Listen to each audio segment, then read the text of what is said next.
Hello, everybody. Good evening, and welcome to the King's Monologue. Hope everyone's feeling okay, and it's great to have you here to join me on this very short notice live stream. This is part two to a live stream that we started a couple of days ago. I was supposed to do one yesterday, but Lord, family stuff caught up with me, and I couldn't manage or muster, I should say, the strength to do a live stream yesterday. But I'm doing one today, and I'm doing one tomorrow as well. We are going to stick strictly to a 1 hour window for today's live stream. So it's going to be a goodie, but it's going to be a short one because it's another fight night, and I've got a fight to catch. So me and the boy are going to be watching some boxing. It's a good one over here in the UK. It's a domestic brawl between I was going to say Dubois. It's not Dubois. There's a boxer called Dubois who fought a couple of weeks ago, so that would have been ironic, wouldn't it? It's not. It's a fight between Dillian White and another fighter called Moses Atalma, who's like this young prospect. Looks like he has the potential of a young Mike Tyson. So this is that's what I've got planned for the evening. So I'm gonna have to stick to the hour rather strictly, otherwise I'm gonna start getting a knock on my door soon. So yes, James was here for the first one. Said, awesome, I got stuck into a meeting when you did this on Thursday. Yep. So this is going to be a second part to that. We should be able to get through the article in its entirety. It really is a brilliant article. And I'm going to make my best attempt to reach out to Vanessa Davies on the back of this. I hope she joins me as a guest on the channel. I think it would be an amazing and insightful opportunity for us if we could get her on here. So I'm going to do my best to reach out. Let me give a shout out to Kai, who before the live stream even started was spamming the chat, which I'm really grateful for because he left a donation at the end. So let's do Kai a solid and read through some of these comments. He says here, we need schools that can actually teach an Afrocentric history curriculum, or just Afrocentric schools in general. 1, melanin, not evolutionary baggage, and was useful in northern latitudes. Pale pops didn't evolve overnight. 2, black people not confined to sub-Saharan Africa, present in Asia, North Africa, Eurasia, Americas, basically globally, and they still are. This is the ironic thing. Everywhere Africans were, they kind of still are, even though the numbers are greatly reduced, or black people, I should say, they still are. And this is one of the things they've been very effective at blinding our eyes to. So yeah, I agree with that. 3, pillars of Western civilization owe more to Kemet and Kush than Mesopotamia. They're very aware of that. And even the idea of Western civilization, I think, needs a total revised. I don't think there's any such thing. So I think we need to scrap that. I think we need to accept that you have African civilizations, Mediterranean civilizations, and then medieval civilizations would be probably a more useful terminology rather than the heavily racialized Western civilization. 4, Indo-Europeans adopted culture from Kemet, the Levant, and Mediterranean, did not originate it. Absolutely, I'd agree with that. Yeah, and I'd agree with those 3 locations as well as being the kind of source for Indo-European development. 5, modern North Africans and sorry, is that what NA stands for? NEs? I don't know what NAs and NEs means. Recently became Northern Europeans, North Africans and Northern Europeans. Yes, that must be it. So modern North Africans and Northern Europeans became pale via immigration, harems, conquest, not indigenous to these regions. Substratum is brown and black, not olive, anything or Caucasian Semite. Well, I'm not arguing with much of that.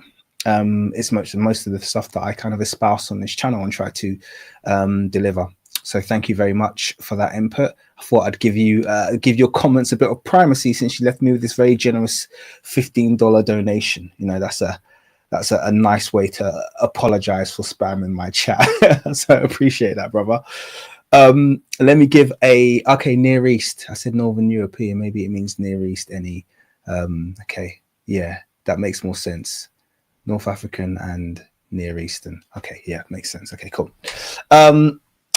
Shout out to everybody who's in the chat: Khaled, Smelly, Petrina, James, Adam, Hervé, and Kai. Thank you guys for joining. And obviously, I know there's probably a few more people who are sitting there quietly. We've got about 30 concurrent viewers.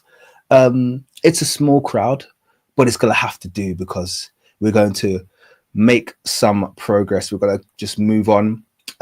People can join when they join because we want to get through to the end of this really excellent and insightful article. So with that being said, let's continue where we finished off. In fact, I'm going to overlap just a little bit because I think we kind of ended on a bit of a dun dun dun cliffhanger, and I think it would be good to just read over maybe like the last paragraph or two before continuing. For those of you who weren't in the last live stream, to give a bit of context, we were reading this brilliant article written by Dr.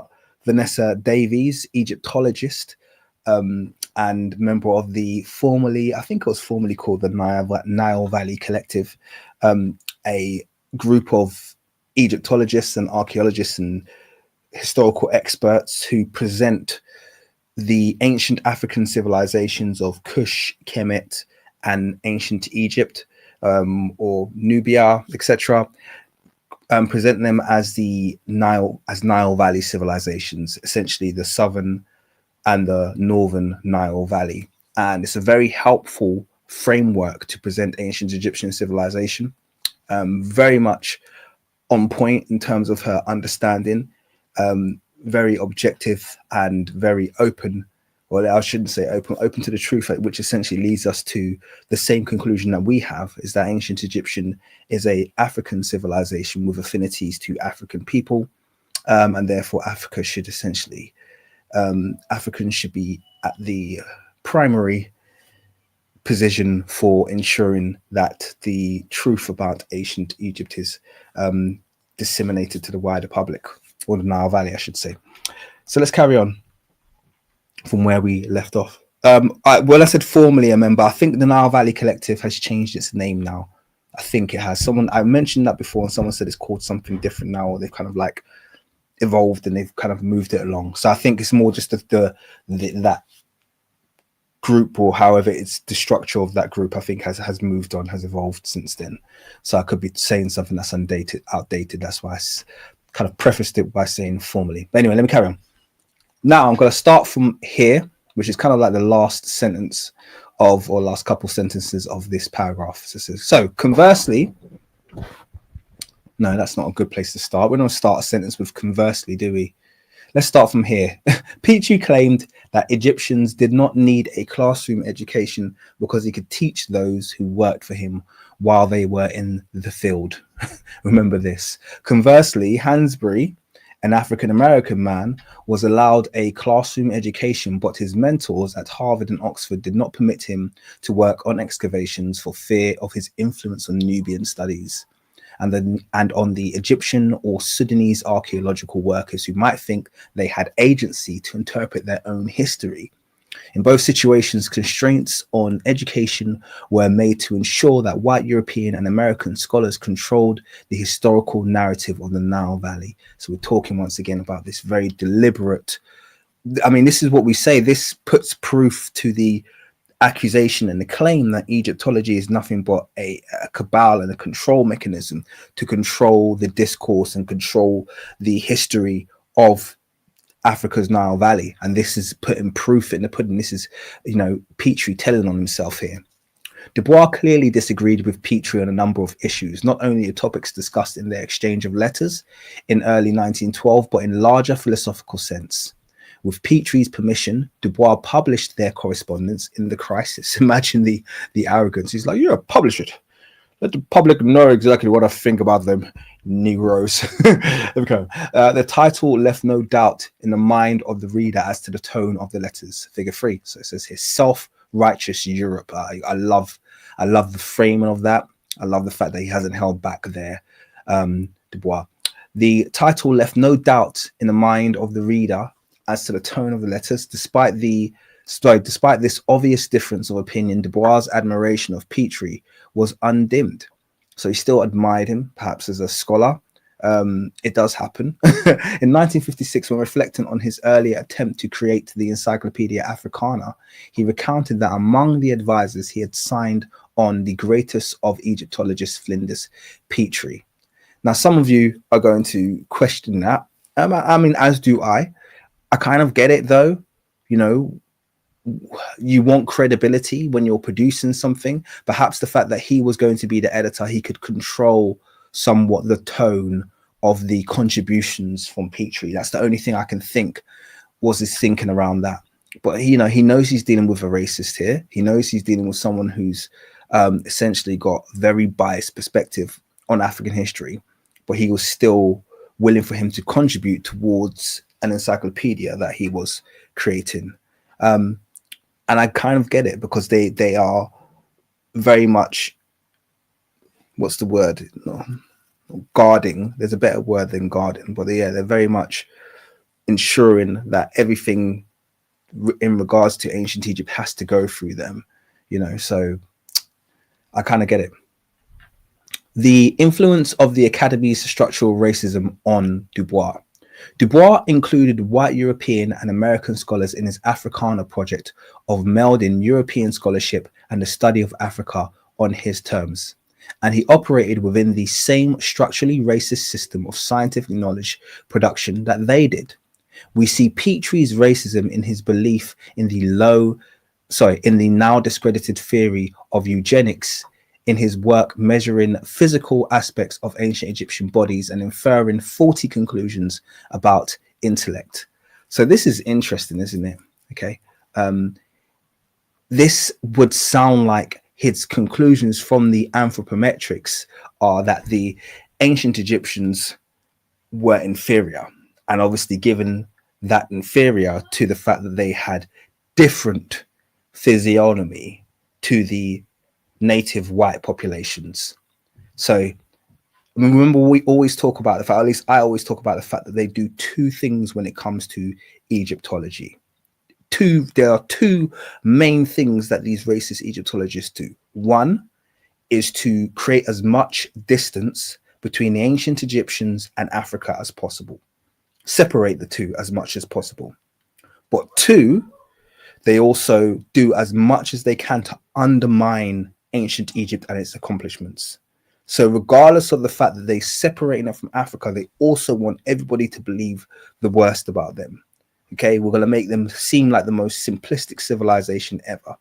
And in essence, that probably creates a nice distance between ancient Egypt and their precious Western civilizations, because they don't want anyone cottoning on to the fact that all of those quote unquote Western civilizations were birthed in Africa. So this is what we see happening here. Okay, saying that they have inferior intellects. In his incorrect identification in Egyptian art of what he referred to as racial types, and his now discredited idea that Egyptian culture was brought to the Nile Valley by people from outside Africa. Okay, we've heard about this. He was a very strong proponent of the dynastic race theory. Dubois too was influenced by the thoughts and language swirling through scientific publication, and in many ways it's hard not to be. Think about where we've come from. Think about how much evidence has it taken to convince you, and look how relentless they are with their fore information. Be honest, before someone had taken the time to maybe take you through had I not seen the written responses by people like Shamoka Keita and other really strong scholars refuting and rebutting the Schunemann study, for instance, that would still be lingering over Egyptology with its lies, trying to influence even the way we think.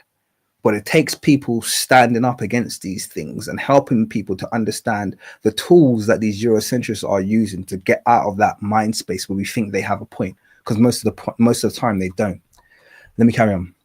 As part of the predominantly white Euro-American racializing academic environment, Dubois was influenced by the scientific discourse of that environment, even while he was fighting against its racist and unscientific claims. And I think that we all are. I don't think that is a significant or extreme statement. I don't think there's a single scholar out there who was not influenced by their surroundings. not influenced by the mounting of lies that these people have formed. Pyramid of lies, we should say. Let's, keep it within context. His statement in The Souls of Black Folk about the purpose of the university contains vocabulary reminiscent of a eugenic viewpoint. Now, I'm not going to assume or go, teach anybody what eugenics is. I'm sure most of you do know. But just a very brief overview, the eugenics movement is this idea of making essentially a racial hierarchy as scientific as possible. The idea of superior and inferior races and using a biological standpoint to support that view. It's obviously been wildly disproven, doesn't have any credence to it. And I think the outcomes of any biological studies wouldn't sit favorably with most people who have this kind of racism. But just to give a bit of overview of what that eugenic viewpoint is. He wrote that universities must make people, and to make people, we need ideals. The ideals he defined as broad, pure, and inspiring ends of living. Although Dubois did not mean pure from the standpoint of genetic purity, he nonetheless chose that word, a word used in the science of his day that resonated with discussions of race and eugenics. That was the vocabulary with all of its burdensome implicit meaning that was available to him within the structure in which he operated. So I totally get that. Let me give a shout out before I start the next paragraph. Thank you very much, Dragar, for your $5. He said, I'm going to pre-order for myself and a few relatives and friends. I hope you're talking about my book. Are you buying my book? It's in the book. It's in the book. Just look towards the center. Why would I put it on the internet? Buy my book. Thank you very much, Dragar. I appreciate it. Sorry, let me carry on. Dubois' use of Egyptological and anthropological sources sometimes led him to pick up their lines of arguments when it did not serve his greater goal. In the first sentence of Black Folk, Then and Now, he stated that no scientific definition of race is possible, which is pretty good. Unwilling to discard the word Negro, despite its recognized shortcomings, Dubois included it as a characterization in his list of 9 geographical cultural types. He discussed race as dynamic, continually changing and developing, and based on phenotypical features that depend on climate, diet, and environment. And I think all of this, we haven't moved on that much from this. I think this is widely been agreed, but in some ways is being geneticists are attempting, well, not to say geneticists, quack population geneticists are attempting to revise this kind of thinking and maybe even reinvigorating it beyond this point as well. I mean, I agree with this. Someone just said this scientific racism is coming back. The problem is we're going to make it as difficult as we can for them, because as they'll try and create these, genetic lies, we're going to be every step of the way debunking and exposing everything they do to create these fallacies. So they're not going to get an easy ride. I've only done my light paper, by the way. I'm not sure if those of you who've checked it out, but I think it's a good paper for helping you guys to kind of understand, or at least from my perspective, it's a good starting point. It's available on my academia. It's called Evaluating Population Genetics and Ancient Interpretation in Africa, Addressing Methodological Bias and Eurocentric Historical Narratives in Modern Genomic Studies. This is just the draft. This is version 1. I'm going to pop the link in the chat actually for you guys. This is just a draft. This version 1. When I do the fuller study on this, and I will do the fuller study on this, when I do the fuller study on this, I will have input from qualified geneticists so that the premise is going to be strengthened and there's going to be really strong evidence to back everything I'm saying. And when I'm done, I'm going to be very satisfied that we've created a really strong response that I would just use as a headline whenever they release one of these papers. We can go in there and we can debug them paper by paper like we're doing currently. Or we can just essentially have a headline paper that says, look, these are the things that they tend to do. And I don't think there's any doubt that regardless of what they do from now, they're going to continue to fall on these fallacies. They're going to continue to fall on these frameworks that they've set up, which deliberately create bias. So that's why I think it's going to be a really powerful work. I look forward to doing it. And then I look forward to discussing these criticisms that I've raised with people who perhaps write these papers to see if they can defend beyond what I've accused them of. Because I do believe it's deliberate, and I do believe they're lying. I do believe they know that they're lying when they create these papers. So we'll come for them at that point. Anyway, let's carry on. Dubois' use of Egyptological and anthropological sources sometimes led him to pick up their lines of argumentation when it did not serve. Actually, have I read that already? Yeah, I have. Sorry, excuse me. Down here, blah, blah, blah. Wait. Read that despite the warnings. Okay, so from here. Despite these warnings on the inaccuracy of racialized labels to tell us anything about human groupings, which, as he wrote, fade gradually into each other and thus call into question the entire point of the exercise, Dubois then waded directly into the quagmire of a discussion. Dubois discussed the fallacy of Egyptologist George Reisner's narrow definition of Negro, as well as Reisner's idea that the ruling class of Kush were Libyans. But he also, similarly, can you see this? Yeah. And by the way, by Libyans, we all know what they mean. We all know this is a de-Africanized version of a Libyan. So it's very, very deliberate. They know exactly what they're doing here. Once again, just that effort. So even with Kush, people think now, well, Kush and Nubia, that's a safe place. No, it isn't. You know, and this is what we're seeing. We're seeing a reinvigoration in this area, trying to take these African civilizations and to link them to modern, not ancient North Africa, therefore de-Africanizing them as much as possible.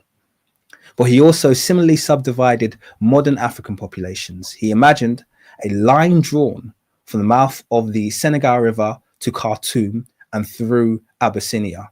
Sound familiar? This is your line that we just call this sub-Saharan now, don't we? We know exactly what we're talking about here. This is this line that's been drawn. This is what we call the Sahel region.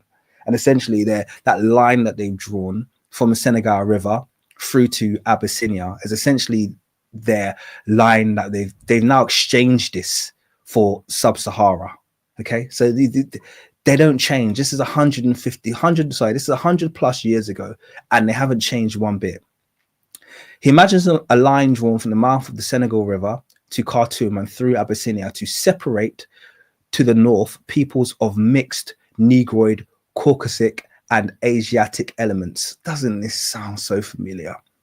And to the south, different ethnic groups described according to phenotype and cultural markers, including religion. Modern Nubians, he claimed, are the descendants of those whom the Egyptians regarded as pure Negroes and whom they endeavored to keep above the first cataract. So you can see exactly, I mean, this is just exactly what we're confronting to this day. But at least you can see where the foundations of this nonsense comes from. Let me give a quick shout out to 2 donations. Thank you very much, Macy, for your $1.99. No such thing as race. We're aware of that. It's entirely a social construct in the scientific sense, just as you've suggested there. And thank you very much, Lig Tavel, for your donation of $2. It's much appreciated. Let's carry on.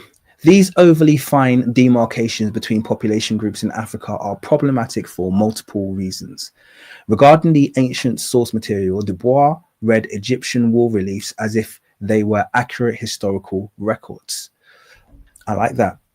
Egyptological thought now understands that monumental text and art represents ideological views of the Egyptian elite that serve their interests. So this kind of leans more into this modern idea that Egyptian wall reliefs were full of propaganda, which I'm not saying is not true. It is true. Obviously, any nation's artwork or literature is going to be propagandistic towards them or in their favor. So there is that element. But I feel like there's a sense that this is being overemphasized in the case of ancient Egypt? Yes, because everything's being overemphasized. Once again, going back to what we were discussing earlier about the two tactics of Egyptology: undermine Egypt, separate it from Africa. That's always at play. In addition, Dubois repeated the claims of that era and tried to divide the populations of the Nile Valley when no such meaningful separations existed. Now, this you absolutely can't blame him for, because I understand where she's coming from, because their understanding is the Nile Valley is one contiguous civilization. That's a line of thought that even now she's going to very much struggle with, because this has much intensified to this current day. Egypt has very much become a very, very separate entity now. So, you know, this is just standard Egyptology, really. Currently, evidence from outside the realm of elite text and art indicates that populations in the Nile Valley were characterized by cultural and biological entanglement. Excellent point. As supported evidence, Dubois constructed arguments that used problematic racialized terms, thus incorrectly giving the terms a measure of credibility. He identified specific examples of rulers deeply tinged with Negro blood and bringing another strain of Negro blood into the royal household. And we get this because back then, without the, you know, the backing, or at least the ability, at least to see ancient Egyptian artifacts, even we see this sometimes in Diop's work, where he's taken for granted, for instance, that Rahotep and Nofret are real artifacts. And it's in Diop's book. You know, he's like, you know, these are typical, I think he calls them mixed types or mulattoes. He calls Rahotep and Nofret, not knowing that there's complete fakes. You know, why would he know that they're complete fakes? We know now that they're complete fakes because, you know, we've had excellent people like Professor Manu Ampim who's shown all of the artwork protocols that have been broken. But back then, even with all of their racism, we still had a lot of trust that these Egyptologists weren't that deceptive, which clearly they were. That's the thing. They have no, what's, you know, when someone's like, what's the line you won't cross? They have no line they won't cross. They'll cross every line. This is the thing. Okay. From our contemporary perspective, we see that Dubois was trying to explain ancestry by invoking phenotypes according to an admixture model, perhaps even alluding to the great phenotypical diversity present in Africa. And a lot of people have made the error as well. So I don't blame him. You have to be really familiar with African phenotypes to understand the different ways in which African phenotypes express themselves on the continent.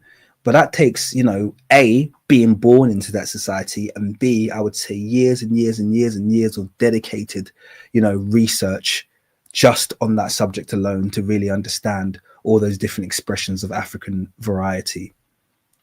But he expressed the idea according to a twofold influence: the systems in the United States that racialized humans and the discussions which often mirrored those systems that occurred in the science of his day. Once again, totally understandably.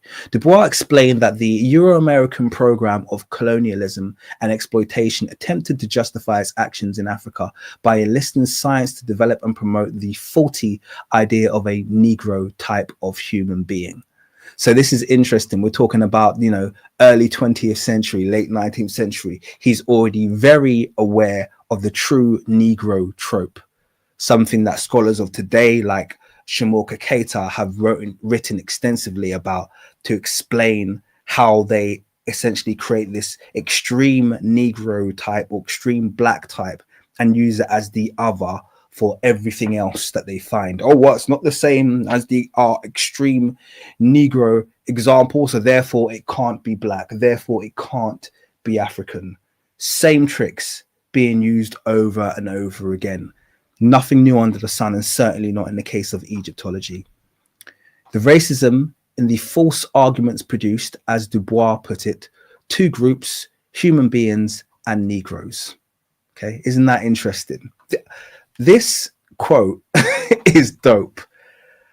I'm not sure if people realize how good that quote is, But this quote talks to exactly how they are. This is what they're doing in genetics right now. Have you noticed that?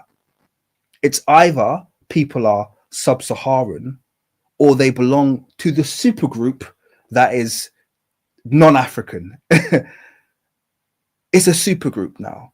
You're either sub-Saharan, and by the way, by sub-Saharan, they're not even talking about all people south of the Sahara. It's a specific type. It's the true Negro group. Once again, that true Negro phenotype.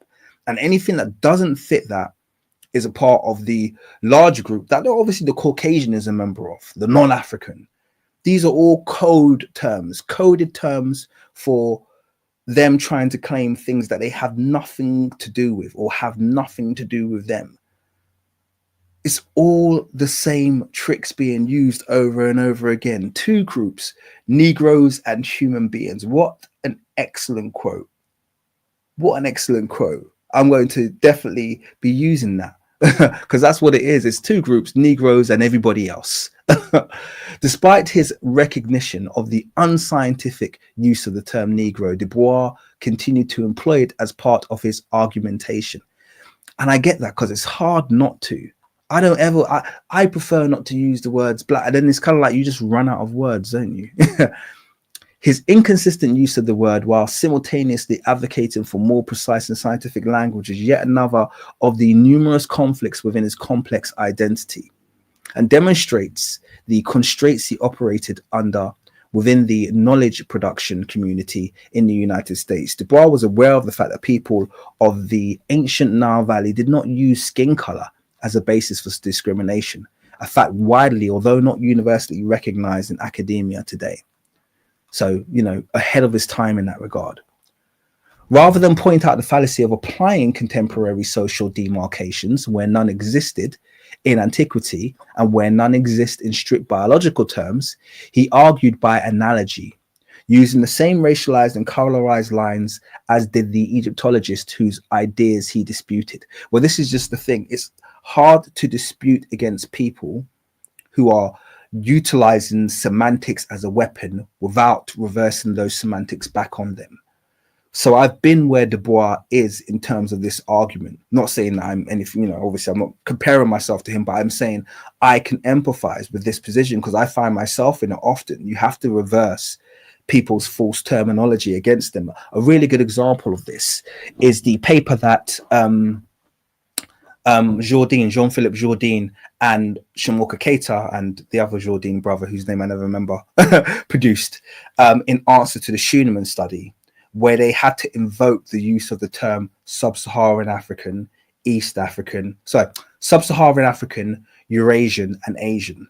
They didn't use those three groups because they thought they were particularly useful in discussions about anthropology. They used them to reverse that language back on the paper that tried to weaponize them. They tried to claim sub-Saharans have no business in ancient Egypt. And yet he was able to run a genetic test using the autosomal DNA, STR profiling as an algorithm.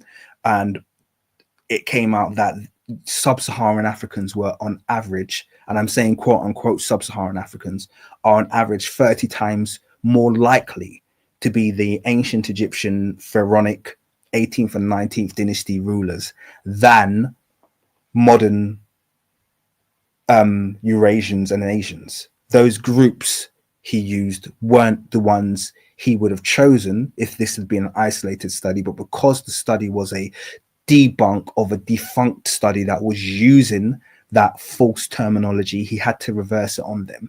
So I'm just going to throw that out there as a thing that we need to consider. Sometimes we have to use their faulty terminology to show them, or to show at least everybody who would listen, how faulty their discussion points are. So I think it's decided sometimes. So obviously I say this without having gone into deep detail into Dubois' work, but once again, just empathizing with that position because I've been there. Nonetheless, his repeated insistence on the Africanity of ancient Nile Valley cultures is an important, though unrecognized, contribution to Egyptology and nubiology. Genomic sequencing and Egyptology. So this is a really good chapter that she goes into now. So let's read this together. Unfortunately, the very issues that Dubois and like-minded scholars countered are resurfacing in Egyptology. Now, with a refurbished veneer of scientific credibility in the form of genomic sequencing. So it's not just quote unquote Afrocentrics who are savvy to these tools that are being used. Let's read on. In 2017, a team of scientists in Germany analyzed some of the DNA from bodies originally found at the site of Abu Sir el-Melik and concluded that ancient Egyptians shared more ancestry with Near Easterners than present-day Egyptians who received additional sub-Saharan admixture in more recent times. Now, I've just mentioned Cater's and Jourdain's excellent debunk of this garbage paper. I've done multiple debunks of this garbage paper, but it's really nice to hear another perspective on this. We all know which paper this is. This is the Schünemann study, which she is quoting from today. So let's carry on. The researchers ignored centuries of human migration in and out of the Nile Valley, both during Egyptian dynastic history, 3200 BCE to 395 CE, and long before that time. During the Green Sahara phase of 12 to 5,000 years ago, they overgeneralized conclusion. Long before that time, during the Green Sahara phase of blah blah blah blah blah. New sentence. Their overgeneralized conclusion equates sub-Saharan, we just spoke about that, with African, and basically offers the same tired line that Egyptology once did. So this is a new realm, genomic studies. They don't sit within Egyptology. And I've mentioned this before, because they sit outside of Egyptology, they can be as inaccurate and absolutely garish with their conclusions regarding anthropology and history as they want to be. I've spoken about this before. Even in that latest study, the Neuratman study, they are making claims about, linguistic links between Mesopotamia and ancient Egypt when there are none. And they can make these wild and ridiculous claims because, oh, well, we're not Egyptologists. We don't really know what we're doing. And knowing they're not going to get checked for it. So falling back on the ignorance. Let's carry on. That Egyptology once did. That the ancient Egyptians were not African and were white. Along the lines of the archaeological adage, pots don't equal people. We must also acknowledge that genes don't equal cultural history. She carries on. There are many problems with the researchers' conclusions. In the initial version of the article, the authors incorrectly stated that one allele controlled for skin color. When a peer reviewer pointed out the inaccuracy, the authors altered their wording, although the abstract remains misleading. So remember, these are people who are geneticists. And it took a peer reviewer to point out to them, sorry, but that allele that you claim, control for skin color, that was an incorrect claim. So one has to ask the question, was that a deliberate lie? Or was that an error that their team, their school, their body of geneticists, no one picked up? We talked about their habit of lying in this paper in our live stream, didn't we? Okay, they will lie quite adeptly without any fear or trepidation. Shout out to Macy Graham. Thank you very much for your donation. $5. She said, genetic tests prove Africanity of the Kemetu if they're honest. Absolutely. And when they start using whole genome and start dumping those Eurocentric SMP panels, the whole roof is going to blow off genetic studies, and they're going to wish they never opened that can of worms to begin with. Right now, all they're doing is trying to get a head start. And people who are gullible and foolish are falling for it. Like I said, when the lid comes off this and African geneticists really start getting a hold of that data and going through the whole genome sequences, people are going to realize what a losing battle this is.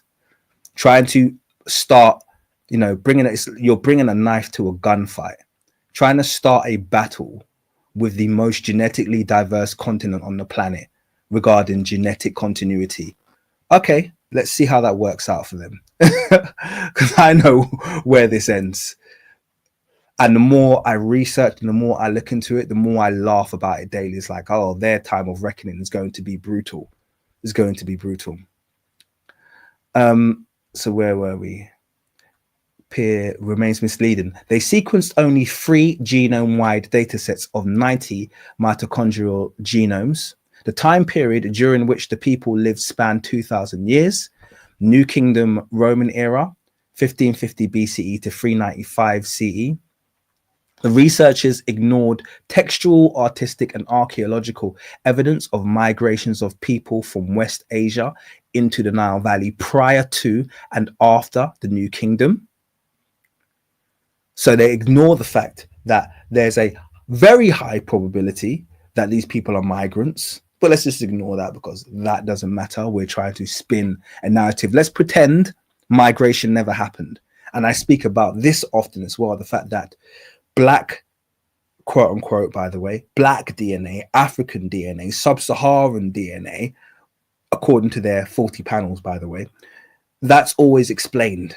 We're going to explain how this got here. Well, we think this came here through slavery. Oh, we think this came here during this period. White, Levantine, Asian, Eurasian DNA needs no explanation. It's just, well, that clearly is the indigenous. This is what was always there. History tells the reverse, but this is how the minds of Eurocentrics work. Okay. Let me give a quick shout out again. James, thank you very much. He says Christopher Miners in 1785 of the Gotten School made the Africans of Negro land Negroes, while Egyptians, North Africans, and West Asian Caucasians making Egypt olive is a backdoor path to giving it back to whites. Absolutely. So they know exactly what they're doing there with these terminologies and these groupings. Thank you very much for sharing that, James, and thank you for your $20 donation. Where was I?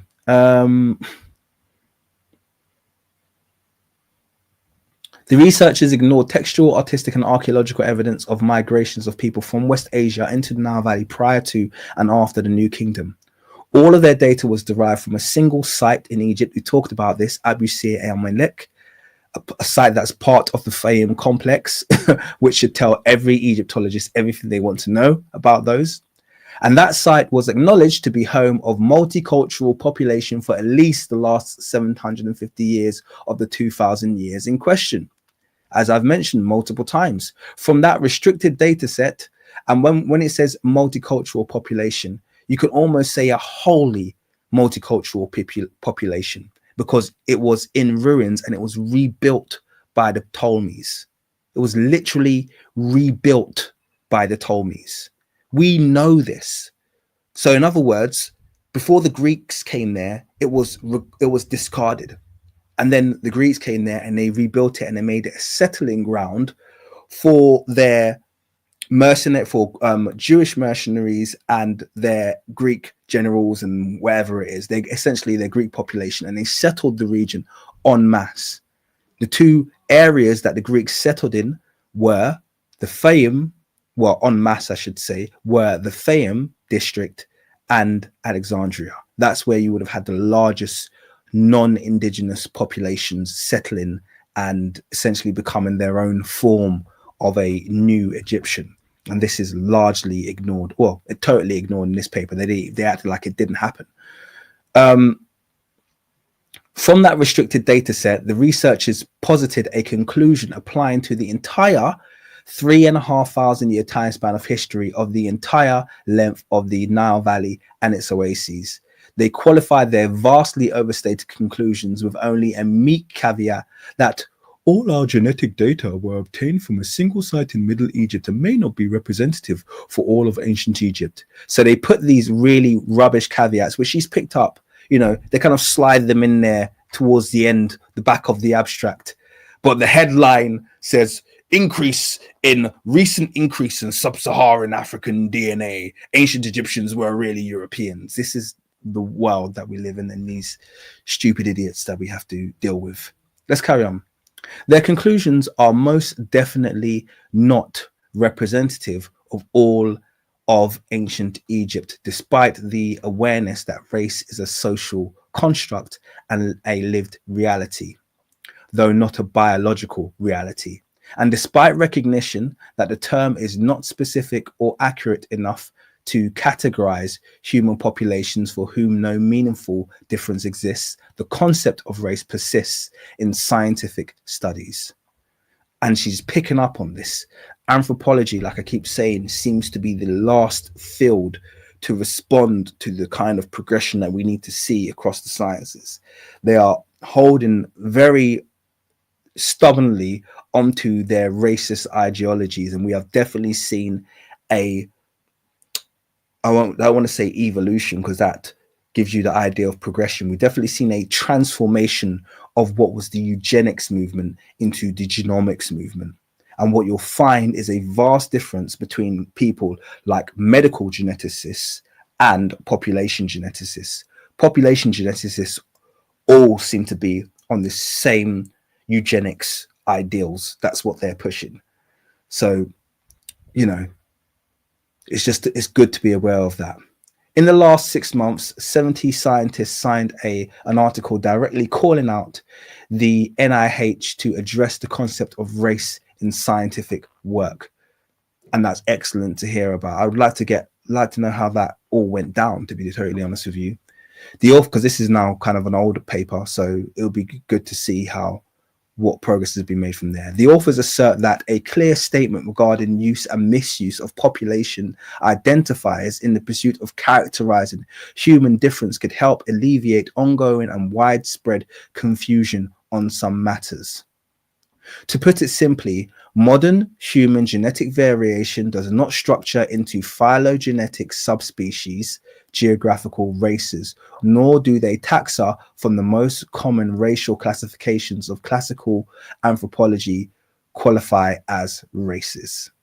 Okay, so very clear there. This idea of these taxonomies, these modern phylogenetic tables, which people can claim what they want, but they attach races to each of these markers. She's saying quite clearly, these do not equate, these pass over racial lines. These are not informative in any way, shape, or form on a racial basis. Okay.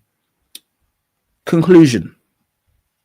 Instead of working from the premise that ancient Nile Valley cultures are African in origin and making connections with other African cultures, the predominantly white discipline of Egyptology has mostly dodged the question. Sorry, I was just making sure I didn't miss anything. Mostly dodged the question entirely.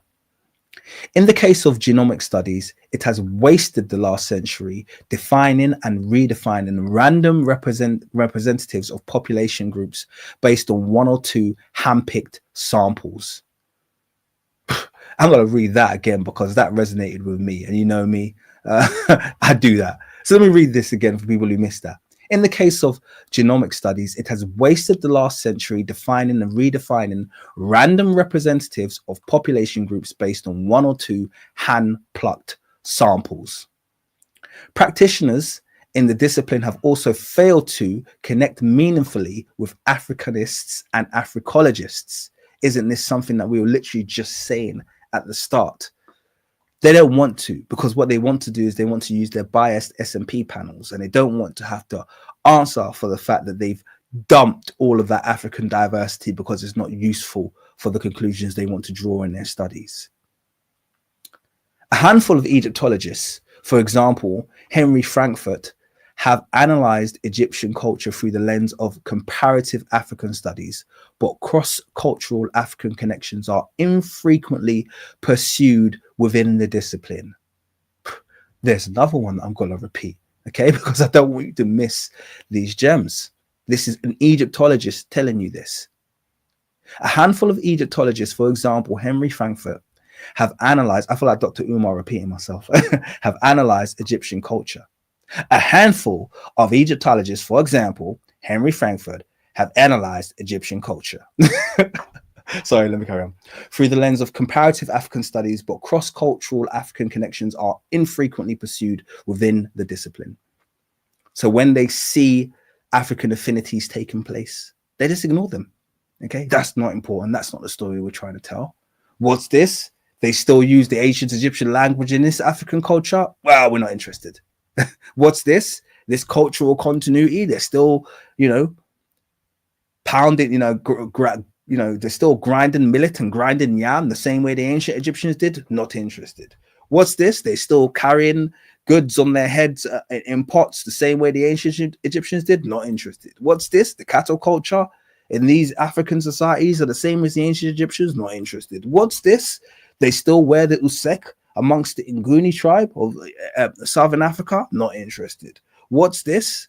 They still wear the same hairstyles the ancient Egyptians did amongst the Afar and the Oromo? Not interested. What's this? I mean, we could just go on and on. Ancient Egyptian culture is alive and well. What's this? A V-neck scarf still worn amongst the Ethiopians? Not interested. What's this? The hairstyle worn amongst the ancient Egyptian nobility seen amongst the Omotic tribe of Ethiopia? Not interested. What's this? They still use the same word for head and face across Africa as they did in ancient Egypt. And by the way, that is Hara, Heru, Iru, Ori. Yeah, the same word across most African civilization, across most African ethnicities as the ancient Egyptians. Not interested. Okay, ran over. Let me carry on. Rarely amplified in genetic studies are either the opinions of Gamal Mokhtar, the former head of Egyptian Antiquities Organization, who argue that because of the gradual settling of the Nile Valley over thousands of years, it is highly doubtful. Now, this is so key. Listen to this. This is the former head of Antiquities, okay, before Zahid ad-Din Hawass took over. Look what the former head of Antiquities was saying. Rarely amplified in genetic studies are either the opinions of Gamal Mokhtar, the former head of Egyptian Antiquities Organization, who argue that because of the gradual settling of the Nile Valley over thousands of years, it is highly doubtful whether the inhabitants that introduced civilization to the Nile Valley ever belonged to one single pure race, or the idea that race itself is a construction of the Enlightenment era. To the great detriment of Egyptology, Leo Hansbury was not accepted in the predominantly white discipline. Remember, Leo Hansbury is a black Egyptologist who was trained in Oxford and Harvard, okay, who they wouldn't let on digs, who they wouldn't let become a fully fledged Egyptologist for the fear that he was going to empower the native Egyptians. He was going to empower other black scholars to do the same. And then people would try to act like this discipline wasn't racist. The seminal 1974 UNESCO symposium, we all know that one. Okay, that's the one where Diop and Obenga went and whooped some ass, which was chaired by Gamal Mokhtar and assembled a diverse array of scholars to discuss these very issues, is barely discussed in Egyptological circles today. And that's a crime. You know what's a crime? It's a crime that I've never... That live stream's coming this week, by the way. That live stream is absolutely coming this week, by the way. It's a crime that I have never gone through the 1974 UNESCO symposium. Okay, and that epic arse whooping that Diop handed those quote unquote Egyptologists.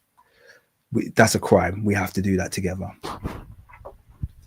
Dubois had such a comprehensive knowledge of Egyptological arguments of the day, one wonders what he envisioned it meant to be an Egyptologist if he was not one.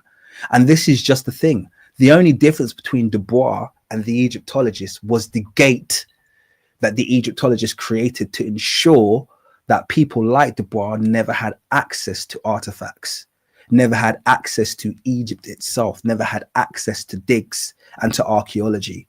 That's what they do. They create gates that restrict and keep them empowered, you know? Perhaps it was accessibility of original sources. He did not have knowledge of the ancient languages, the Meroitic language, still largely undeciphered today, which is also a crime. I'm sure it wasn't helped by the flooding of Nubia, but anyway, let's carry on. And the Egyptian language that underlies hieroglyphics, the hieratic and demotic scripts, and the Coptic alphabet. Perhaps Dubois distanced himself from Egyptologists as a way to further emphasize that his statements were largely at odds with the mainstream white discipline. After all, if white European and American Egyptology would not accept as a colleague Leo Hansberry, same guy we just spoke about, whom members, what the heck was going on here? Go away. What have I done? Generating images. I've just clicked some kind of shortcut. Go away.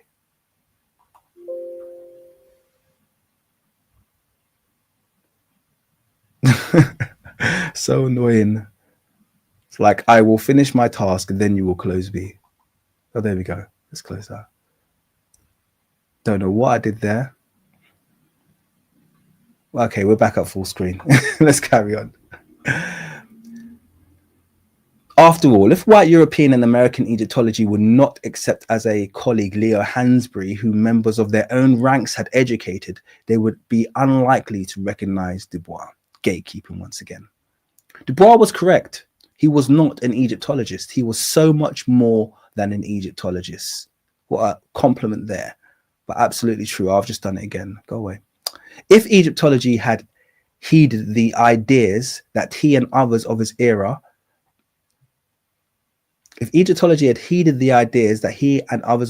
had made about the Africanity of Nile Valley cultures, Egyptology would not be mired in the issues in which it currently finds itself. In other words, if Egyptologists weren't racist, Egyptology wouldn't have issues. It's kind of like, yeah, we know.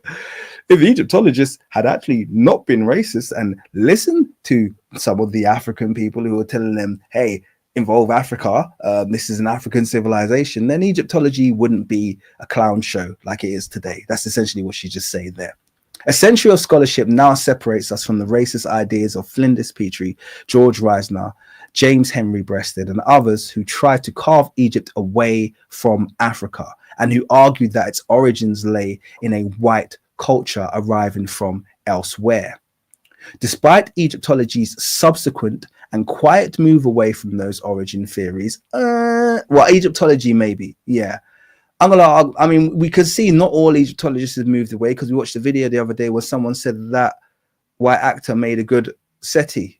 So, you know, maybe not everyone in the field has moved quite on from these dynastic race theories. The field never heeded the arguments of Dubois, Hansberry, and others. Today, we see a resurgence of racist views attempt to differentiate the ancient populations of the Nile Valley from Africa. Okay, we are aware of this. The predominantly white discipline of Egyptology is complicit in this resurgence because it has continued to implicitly or explicitly reject African-centered perspectives. The predominantly white discipline of Egyptology is complicit in this resurgence because it has continued to implicitly or explicitly reject African-centered perspectives. And this is not being helped. She's saying predominantly white discipline, but a lot of this is now being driven by the current Egyptian antiquities. The Arab-centrics, who are Eurocentrists, but they're Eurocentrists by proxy. And they are now driving this. They are the ones that have a lot of Egyptology in fear of doing the right thing. If Egyptology had worked more closely with biological anthropology to develop a more accurate understanding of population affinities, the separation from Egypt from Africa would not persist. That's going to get a repeat again. If Egyptology had worked more closely with biological anthropology to develop a more accurate understanding of population affinities, the separation of Egypt from Africa would not persist. If Egyptology had openly embraced the perspectives that Dubois and others offered and maintained an interest in its own scholars who considered Egypt in its African context, it would not have left the door open for these ideas to re-enter. And I think that brings us to the conclusion of this very excellent paper by Dr. Vanessa Davies. And that brings us to the hour mark as well. So what excellent time. And what did you guys think? What did you think of that paper? If you liked it and you haven't done so, hit the like button. We've got 56 likes and 120 in the chat. Hit the like button. Type a 1. Give me some feedback. give me some really nice comments so I can go back to Vanessa and say, hey, look what my community said about your paper. By the way, would you feature on a live stream? And, you know, bless us with your presence so we can discuss these topics a bit more.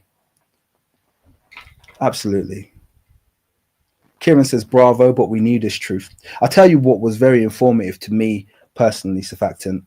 It's the perspective of the age of these rebuttals. Yes, we know everything that Dubois had raised because we're facing these exact same problems now.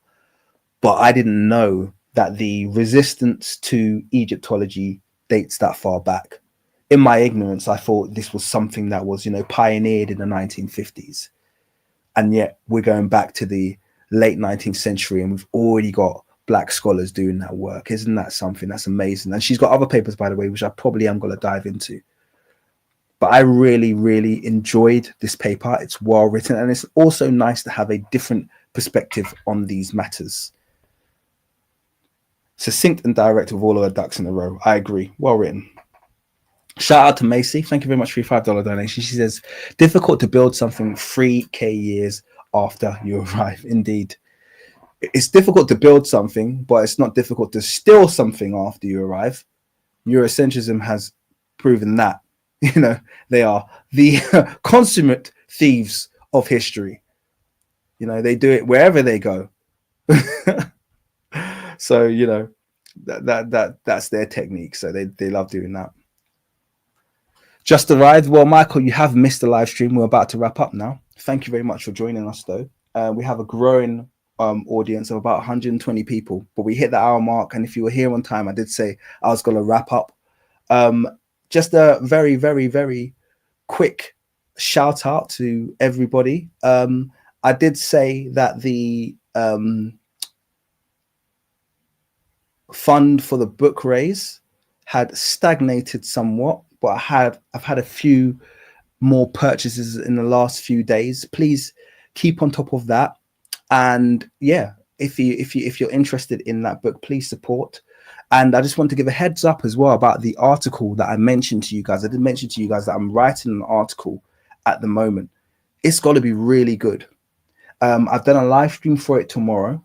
Okay, so if you're wondering what that live stream I've scheduled for tomorrow, which basically says that this is the wrongly assigned head, it's going to shock you, but also it's a really important live stream. And I've written a paper supporting it that I'm going to take you through tomorrow. And you're going to see that, yes, this head is wrongly assigned, but you're also going to see why this head has been wrongly assigned. We're exposing Egyptology at all sides here, okay?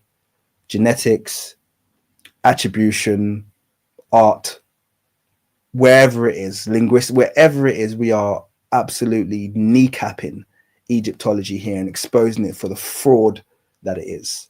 So, yeah. At that note, thank you very much, everybody who's joined me for this live stream.